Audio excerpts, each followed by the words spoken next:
Good morning વિદ્યાર્થી મિત્રો। Chapter number 5 ની અંદર આપણે પુષ્પનો અભ્યાસ કરતા હતા, જેમાં આપણે વજ્રચક્ર, દલચક્ર, કલિકાંતર વિન્યાસ, ત્યારબાદ પુંકેસર, સ્ત્રીકેસર, જરાળ વિન્યાસ જે છે તે ભણી ગયા। હવે આજે આપણે પુષ્પના કેટલાક સામાન્ય પ્રકારો ભણવાના છે। બહુ સરળ છે, એકવાર વખત વાંચીએ તો પણ આપણને આવડી જાય એ રીતના છે। સમજી લઈએ। સૌથી પહેલો પ્રકાર છે પૂર્ણ પુષ્પ। તો જે પુષ્પ બધા જ પુષ્પીય ચક્ર ધરાવતું હોય, બધા જ પુષ્પીય ચક્ર જેમ કે વજ્રચક્ર, દલચક્ર, પુંકેસર ચક્ર અને સ્ત્રીકેસર ચક્ર, એમ બધા જ પુષ્પીય ચક્ર હાજર હોય તો એને પૂર્ણ પુષ્પ તરીકે ઓળખવામાં આવે। અને એકાદ પુષ્પીય ચક્ર ગેરહાજર હોય તો તેને અપૂર્ણ પુષ્પ તરીકે ઓળખવામાં આવે। ત્યારબાદ ઉભયલિંગી પુષ્પ, ઉભયલિંગી અથવા આને આપણે દ્વિલિંગી પુષ્પ કહી શકીએ। તો જે પુષ્પ બંને પ્રજનન ચક્ર, બંને આવશ્યક પ્રજનન ચક્ર જેમ કે પુંકેસર અને સ્ત્રીકેસર બંને ધરાવે, પુષ્પની પાસે પુંકેસર પણ હોય અને સ્ત્રીકેસર પણ હોય, એને દ્વિલિંગી અથવા તો ઉભયલિંગી પુષ્પ કહેવાય। અને કોઈ પણ એક જ પ્રજનન ચક્ર હોય, યા તો પુંકેસર હોય અથવા તો સ્ત્રીકેસર હોય, કોઈ પણ એક જ પ્રજનન ચક્ર હોય તો એને એકલિંગી પુષ્પ કહેવાય। એમાં માત્ર પુંકેસર ધરાવતા હોય તો નર પુષ્પ અને માત્ર સ્ત્રીકેસર ધરાવતા હોય તો તેને માદા પુષ્પ કહેવાય। ત્યારબાદ સમમિતિના આધારે પુષ્પના બીજા બે પ્રકાર પડે। એક છે નિયમિત પુષ્પ અથવા તમે એને અર્ય પુષ્પ કહી શકો, બીજું છે અનિયમિત પુષ્પ અથવા તો એને દ્વિઅર્ય સમમિતિ ધરાવતું પુષ્પ પણ કહી શકાય। તો નિયમિત પુષ્પ એટલે શું? તો પુષ્પ જે છે એને એની આયામ ધરીએથી કોઈ પણ તલની અંદર તમે બે સરખા ભાગમાં વિભાજિત કરી શકતા હો। કોઈ પણ તલથી કાપો, તમે માન લો કે પુષ્પ જે છે એને એની મુખ્ય ધરીએથી અનુપ્રસ્થ રીતે એટલે આડી રીતે કાપો તો પણ બે સરખા ભાગ પડે, આ રીતે કાપો તો પણ બે સરખા ભાગ। ટૂંકમાં કોઈ પણ તલેથી આપણે કાપીએ, કોઈ પણ તલેથી કાપીએ અને બે સરખા ભાગમાં એને આપણે વિભાજિત કરી શકતા હોઈએ તો તેને નિયમિત પુષ્પ કહેવાય। નિયમિત પુષ્પનું એક્ઝામ્પલ છે જાસૂદ અને બીજું એક્ઝામ્પલ છે દત્તુરો। જ્યારે પુષ્પ જે છે એને કોઈ પણ એક જ ધરીએથી, જેમ કે હવે આપણે આ પ્રકારનું પુષ્પ લઈએ તો આ પ્રકારના પુષ્પને આ ધરીથી બે સરખા ભાગમાં વહેંચાય, અન્ય કોઈ રીતે આને બે સરખા ભાગમાં વહેંચાય નહીં। એટલે કોઈ પણ એક જ ધરીએથી બે ભાગમાં આપણે વિભાજિત કરી શકતા હોય તો તેને અનિયમિત પુષ્પ અથવા તો દ્વિઅર્ય સમમિતિ ધરાવતું પુષ્પ કહેવાય। એક્ઝામ્પલમાં વાલ અને દત્તોરો આવશે। ત્યારબાદ કેટલાક પુષ્પ જે છે એમાં વજ્રચક્ર, દલચક્ર, પુંકેસર, સ્ત્રીકેસરની અંદર જેટલા પણ પત્રો હોય એમની સંખ્યા સમાન હોય, જેમ કે વજ્રચક્ર 5, દલચક્ર 5, પુંકેસર 5, સ્ત્રીકેસર 5, મતલબ બધા જ ઘટકો એક સરખી સંખ્યામાં હોય તો એને સમાવયવી પુષ્પ કહેવાય। જેમ કે બધા ઘટકો 3 ની સંખ્યામાં હોય તો ત્રિઅવયવી, બધા ઘટકો 4 ની સંખ્યામાં હોય તો ચતુઅવયવી અને બધા જ ઘટકો 5 ની સંખ્યામાં હોય તો એને કહેવામાં આવે પંચાવયવી પુષ્પ। તો આ રીતે બધા ઘટકો એક સરખા હોય તો એવા પુષ્પને સમઅવયવી પુષ્પ કહેવાય। બધા ઘટક સરખા ન હોય તો તેને વિષમાવયવી પુષ્પ તરીકે ઓળખવામાં આવે। ત્યારબાદ આપણે જોઈએ નિપત્રી પુષ્પ। જે પર્ણની કક્ષમાંથી, માન લો કે આ પર્ણ છે અને આ એની કક્ષ છે, આ કક્ષમાંથી પુષ્પનું સર્જન થાય તો આ પર્ણને નિપત્ર કહેવાય અને આવા પુષ્પને નિપત્રી પુષ્પ કહેવાય। આવા પુષ્પને નિપત્રી પુષ્પ કહેવાય। તો જે પર્ણની કક્ષમાંથી પુષ્પ સર્જાય તે પર્ણને નિપત્ર અને તે પુષ્પને નિપત્રી પુષ્પ કહે છે। આ નિપત્રી પુષ્પનું એક્ઝામ્પલ છે બોગનવેલ અને જો નિપત્ર જે છે એ ન ધરાવતું હોય, પુષ્પ નિપત્ર ન ધરાવતું હોય તો તેને અનિપત્રી પુષ્પ પણ કહેવાય. તો આ રહ્યા કેટલાક પુષ્પના સામાન્ય પ્રકારો કે જે સરળતાથી આવડી જાય તેવા છે. આ પુષ્પના સામાન્ય પ્રકારો આપણે પૂરા કર્યા. પુષ્પના સામાન્ય પ્રકારો જોયા બાદ હવે આપણે જોઈએ બીજાશયના સ્થાનને આધારે પુષ્પના પ્રકાર. જે સ્ત્રી કેસર હોય એના 3 વિસ્તાર હતા જે આપણે આગળ ભણી ગયા હતા. સૌથી ટોચનો વિસ્તાર પુષ્પાસન, પછી પરાગવાહિની અને પછી હતું બીજાશય. તો આ બીજાશયના સ્થાનને આધારે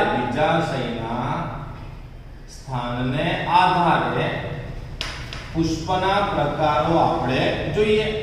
એક્ઝામ માટે આ મોસ્ટ આઈએમપી ટોપિક છે. પરીક્ષાની અંદર પૂછાઈ શકે કે બીજાશયના સ્થાનને આધારે પુષ્પના પ્રકારો આકૃતિ સહ સમજાવો. તો બીજાશયના સ્થાનને આધારે પુષ્પના 3 પ્રકાર પડી શકે. એક, સૌથી પહેલું ઉપરીજાયી પુષ્પ, ત્યારબાદ બીજું અધોજાયી પુષ્પ અને ત્યારબાદ ત્રીજો પ્રકાર પડે પરિજાયી પુષ્પ. ઓકે, તો જોઈએ આપણે સૌથી પહેલો પ્રકાર બીજાશયના સ્થાનને આધારે જેનું નામ આપણે આપ્યું છે ઉપરીજાયી પુષ્પ. તો પુષ્પની અંદર આ જે સ્ત્રી કેસરનું બીજાશય છે, જેમ કે આ સ્ત્રી કેસર, ઓકે, આ સ્ત્રી કેસરનો કયો ભાગ કહેવાય? બીજાશય. તો જે પુષ્પાસન છે, આ પુષ્પાસન બીજાશયને ઘેરીને ગોઠવાયેલું હોય આ રીતે. અહીંયા આપણે આકૃતિમાં વસ્તુ દર્શાવી છે. આ એક રફ આકૃતિ છે કે સિમ્પલ તમે ઘટનાને સમજી શકો. જો બીજાશય જે છે એની ફરતે પુષ્પાસન છે, મતલબ બીજાશય અંદર છે. તો આવા બીજાશયને અધસ્થ બીજાશય કહેવાય. આવા બીજાશયને અધસ્થ બીજાશય કહેવાય અને અધસ્થ બીજાશય ધરાવતા પુષ્પને ઉપરીજાયી પુષ્પ કહેવાય. એના એક્ઝામ્પલમાં જામફળ આવે, ત્યારબાદ કાકડી આવે અને સૂર્યમુખી જે છે આ સૂર્યમુખીના કિરણ પુષ્પકો આવે. સ્તબક પ્રકારના પુષ્પ વિન્યાસમાં મેં તમને સમજાવ્યું હતું કિરણ પુષ્પકો કેવા હોય એ. તો ઉપરીજાયી પુષ્પ જે છે એની વ્યાખ્યા આપણે શું આપી શકીએ? તો બીજાશયને ઘેરીને શું આવેલું હોય?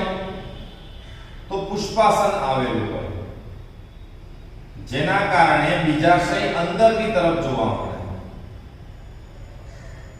બીજાશય અંદરની તરફ જોવા મળે. આવા બીજાશયને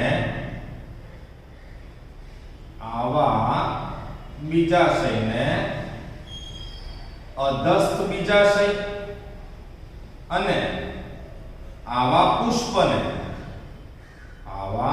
પુષ્પને ઉપરીજાયી પુષ્પ કહેવાય. જો અહીંયા બે શબ્દો વિરોધાભાસી છે, ખાસ ધ્યાન રાખજો. બીજાશય નીચેની તરફ હોય તો પુષ્પનું નામ પડ્યું છે ઉપરીજાયી પુષ્પ. હવે આના કરતા વિરુદ્ધ ઘટના જોઈએ આપણે, એટલે કે બીજો પ્રકાર જોઈએ. તો બીજો પ્રકાર જે છે તે છે અધોજાયી પુષ્પ. બીજો પ્રકાર કયો આવશે? અધોજાયી પુષ્પ. તો અહીંયા પુષ્પાસન જે છે એ પુષ્પાસન શંકુ આકારનું જોવા મળે. જેમ કે આ રહ્યું પુષ્પાસન.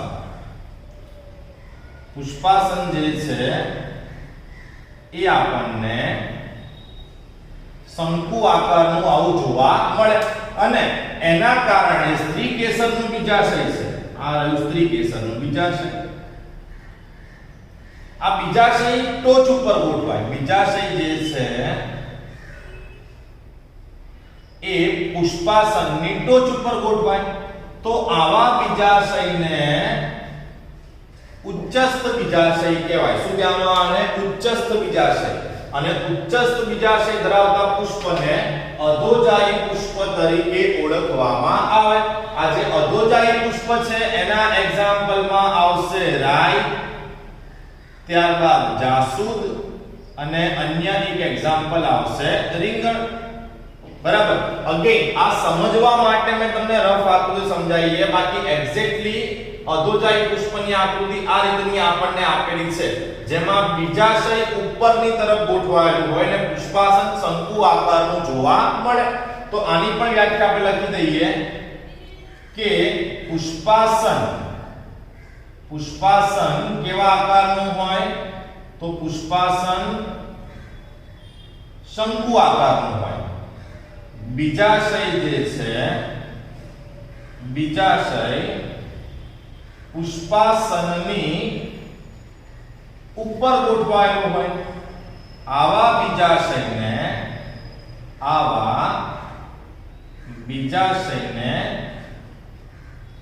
ઉચ્ચસ્થ બીજાશય કહેવાય. આવા બીજાશયને ઉચ્ચસ્થ બીજાશય કહેવાય. અને આવા પુષ્પને આપણે અધોજાયી પુષ્પ કહીએ છીએ. આવા પુષ્પને અધોજાયી પુષ્પ કહે છે. તો આ અધોજાયી પુષ્પ જે છે તે પણ આપણું પૂરું થયું. અને હવે લાસ્ટમાં ત્રીજો અને છેલ્લો પ્રકાર આપણે જોઈએ પરિજાયી પુષ્પ. ત્રીજો અને છેલ્લો પ્રકાર આપણે જોઈએ પરિજાયી પુષ્પ. તો આ પ્રકારના પુષ્પની અંદર પુષ્પાસન બિંબ આકારનું ચપટું હોય. આ રીતે પુષ્પાસન ચપટું હોય અને આ પુષ્પાસન જે છે એની ઉપર આ રીતે આપણને બીજાશય ગોઠવાયેલું જોવા મળે. એટલે કે બીજાશય એકદમ ઉપર પણ નથી કે એકદમ નીચે પણ નથી. આવા બીજાશય એટલે કે બીજાશયના આ સ્થાન માટે શબ્દ વપરાય છે અર્ધ અધસ્થ બીજાશય. શબ્દ વપરાય છે અર્ધ અધસ્થ બીજાશય. અને આવા બીજાશય ધરાવતા પુષ્પને પરિજાયી પુષ્પ તરીકે ઓળખવામાં આવે. પરિજાયી પુષ્પના એક્ઝામ્પલમાં આવશે જરદાળુ. જરદાળુ સિવાય બીજું એક્ઝામ્પલ આમાં આવશે આલુ વૃક્ષ. જરદાળુ અને આલુ વૃક્ષ સિવાય ત્રીજું એક્ઝામ્પલ આનું આવશે ગુલાબ. જો વ્યાખ્યા લખીએ તો વ્યાખ્યા એવી આવશે કે જે પુષ્પાસન છે, પુષ્પાસન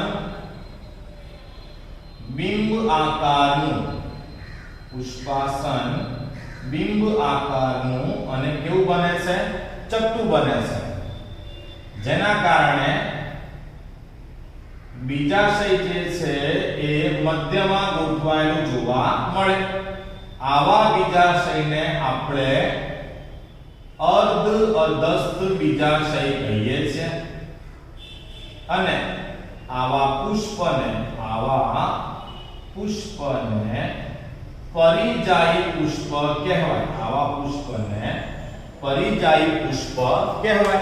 તો આની સાથે બીજાશયના સ્થાનને આધારે પુષ્પના ત્રણેય પ્રકારો ઉપરીજાયી, અધોજાયી અને પરિજાયી, આ ત્રણેય પ્રકારો આપણે પૂરા થયા. શબ્દો વિરોધાભાસી છે, ખાસ યાદ રાખજો કે પુષ્પ ઉપરીજાયી ક્યારે કહેવાય? જ્યારે બીજાશય નીચે હોય એટલે કે અધસ્થ હોય. અને અધોજાયી પુષ્પ ક્યારે કહેવાય? તો જ્યારે બીજાશય ઉપરની તરફ ગોઠવાયેલું હોય. તો અહીંયા આપણે આજે પરિજાયી પુષ્પ જોયું. આ પરિજાયી પુષ્પ જે છે એની આકૃતિ પણ અહીંયા આપણે દર્શાવેલી છે. પરિજાયી પુષ્પ કેવું જોવા મળે. અહીંયા ત્રણેય આકૃતિઓ મેં એટલા માટે આ રીતે મૂકી છે કે એના આધારે ટોપિક તમને સરળતાથી સમજણ પડી જાય. બાકી પરીક્ષામાં આપણને બુકમાં જે આકૃતિ આપી છે આપણે એ જ આકૃતિને ડ્રો કરવાની છે. તો આની સાથે બીજાશયના સ્થાનને આધારે આપણા પુષ્પના પ્રકારો પણ પૂરા થયા. પ્લસ આની સાથે સાથે એક આખું અંગ એટલે કે પુષ્પ જે છે એ પણ આપણે પૂરું થયું. તો આ ચેપ્ટરમાં આપણે મૂળ, પ્રકાંડ, પર્ણ અને પુષ્પ પૂરા કર્યા. હવે આપણે ફળ અને બીજ જેવા અંગોનો અભ્યાસ કરવાનો છે. વિદ્યાર્થી મિત્રો, આપણે પુષ્પનો અભ્યાસ પૂરો કર્યો. આપણે એવું જોયું કે પુષ્પનું નર પ્રજનન અંગ એટલે કે પુંકેસર. આ પુંકેસરની અંદર પરાગરજ ઉત્પન્ન થાય. જ્યારે પુષ્પનું માદા પ્રજનન અંગ એટલે સ્ત્રીકેસર. આ સ્ત્રીકેસર જે છે એનો આ તલસ્થ ભાગ બીજાશય, અને આ બીજાશયની અંદર અંડક ઉત્પન્ન થાય. બીજાશયની અંદર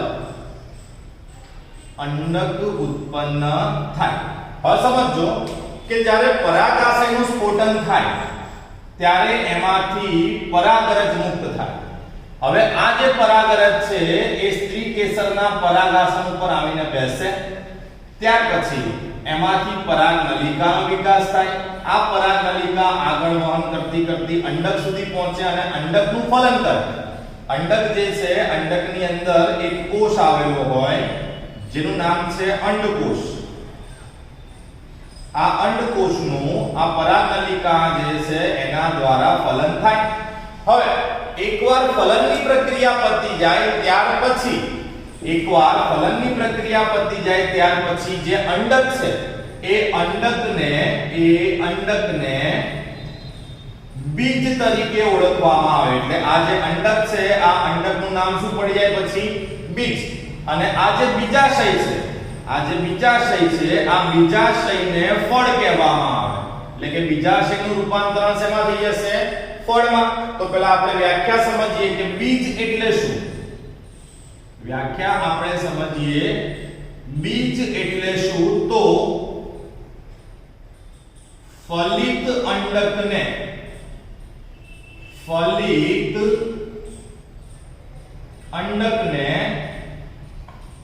આપણે બીજ કહીએ છીએ. ફલિત અંડકને આપણે બીજ કહીએ છીએ. જ્યારે ફળ એટલે શું? તો જે બીજાશય છે ફલન થઈ ગયા બાદ એટલે કે ફલિત બીજાશયને આપણે ફળ કહીશું.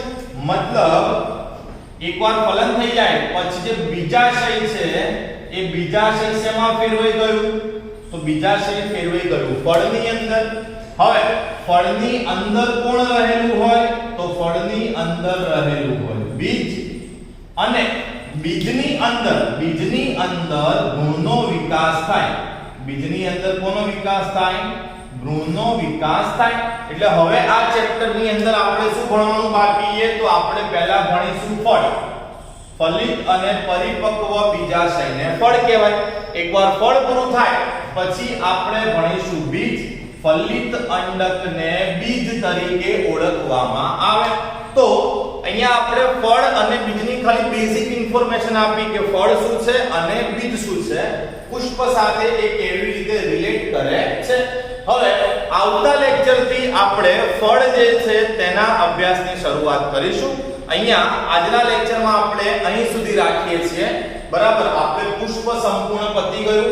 ફળ અને બીજ જે છે એનો કન્સેપ્ટ એટલે કે એની વ્યાખ્યા જે છે આપણે પૂરી થઈ. આવતા લેક્ચરની અંદર આપણે ફળ અંગેની